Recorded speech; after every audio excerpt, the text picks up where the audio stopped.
पुर्तगाल से एक bad news है। 10 जनवरी से लेकर 17 जनवरी तक काफी सारे लोगों को कंट्री आउट आ चुके हैं। फिर से एक गुड न्यूज भी मैं एंड में शेयर कर दूंगा। अब जब आपको कंट्री आउट आता है या आपकी फाइल रिजेक्ट होती है तो सबसे पहले आपने उसके अगेंस्ट स्टे लेना होता है, ठीक है। और उसके साथ साथ आपने अदालत में लॉ सूट फाइल करना होता है उस डिसीजन के अगेंस्ट जो कि आईमा ने आपके खिलाफ लिया है। आप उसमें अपने लॉयर से कंसल्ट कर सकते हैं और आप मैनिफेस्टेशन के देन तस्से के स्टैचू को मद्देनजर रखते हुए आप उसके डिफेंसिव आर्टिकल आपका लॉयर उसमें प्रेजेंट कर सकता है। मिसाल है कि आप यहां पे कॉन्ट्रीब्यूशन पे कर चुके हैं, आपने यहां पे इंटीग्रेट किया हुआ है, आपके ऊपर कोई क्राइम नहीं है।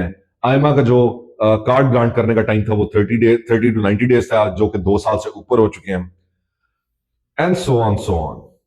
तो अगर आपको कंट्री आउट रिसीव हो चुका है या आपकी फाइल रिजेक्ट हो चुकी है तो सबसे पहला काम स्टे ऑर्डर, दूसरा काम उस स्टे ऑर्डर के साथ साथ आपने इस डिसीजन के खिलाफ लॉ सूट फाइल कर देना है। अब गुड न्यूज ये है कि जो हमने लॉ सूट फाइल किए हुए थे 8 महीने पहले, 1 साल पहले, 6 महीने पहले, उनमें से रिजल्ट्स ऑन एंड ऑफ काफी सारों के रिजल्ट्स भी आ चुके थे और ऑन एंड ऑफ काफी सारों के कार्ड्स भी रिसीव हो चुके हैं। तो हमारी ये एक जनरल प्रैक्टिस है। अब तीसरी बात इसमें आपको ये बता देता हूं कि अगर आपको डिटेन कर लिया जाता है, अगर आपके पास कंट्री आउट आपको आया हुआ है और आप ट्रैवल कर रहे हैं, ट्रेन में है, बस में है, कहीं पर भी है, तो आपको कंट्रोल होकर आपको डिटेन भी किया जा सकता है अगर आपके पास स्टे ऑर्डर नहीं है।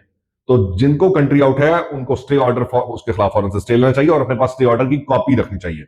मैं कुछ लोगों को जानता हूं, कल परसों मुझे कुछ लोगों की कॉल्स आई हैं और उनको डिटेन कर दिया गया। तो प्रोसीजर तो उनका भी हो सकता है लेकिन अब वो एक्सपेंसिव है और फिर उसमें एनर्जी ज्यादा लगती है, टाइम ज्यादा वेस्ट होता है, ठीक है ना। आप डिटेन कर दिए गए, लॉयर को फिजिकली प्रेजेंशियली वहां पर पहुंचना है, किस सिटी में आपको रखा गया है वहां पर पहुंचना है, फिर 24 घंटे के अंदर आपको अदालत में पेश किया जाएगा, वहां पर लॉयर आके फाइट करेगा, फिर अदालत फैसला करेगी कि इसको बेल दी जाए या ना दी जाए। तो इसलिए अगर आपको कंट्री आउट है, आपकी फाइल रिजेक्ट हुए, तो आपने पहले से स्टे लेना उसके खिलाफ, और जब तक आपके पास स्टे ऑर्डर नहीं आता आपने ज्यादा मूवमेंट नहीं करनी। पुर्तगाल अब वो नहीं रहा, यहां पर सख्ती हो चुकी है। Thank you.